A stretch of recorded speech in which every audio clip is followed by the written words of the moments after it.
பாலிவுட்ல ரொம்ப சீனியரான நடிகர் அன்னு கபூர் அந்த பாட்டு பத்தி பேசும்போது நடிகை தமன்னாவை பால் மாதிரி மேனின்னு சொன்னது பெரிய பஞ்சாயத்தை கிளப்பி விட்டுருச்சு.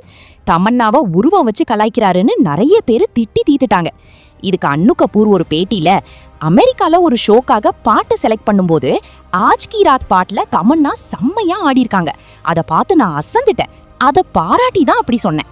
ஒருத்தவங்களோட அழக ரசிக்கிறது வேற, தப்பான கண்ணோட்டத்துல பாக்குறது வேற. தமன்னா மனசு கஷ்டப்பட்டிருந்தா நான் சாரி கேட்க தயாரா இருக்கேன். 71 வயசான நான் அவங்க கால்ல விழுந்து கூட மன்னிப்பு கேட்க தயாரா இருக்கேன். இதையே நான் இங்கிலீஷ்ல மில்கி பாடின்னு சொல்லியிருந்தா யாரும் இவ்ளோ பெருசாக்கி இருக்க மாட்டாங்க. நான் ஹிந்தியில சொன்னதுனால இதை தப்பா புரிஞ்சுக்கிட்டாங்கன்னு சொல்லியிருக்காரு. அன்னு கபூரோட இந்த விளக்கமும் மறுபடியும் விவாதத்தை கிளப்பி விட்டுருக்கு.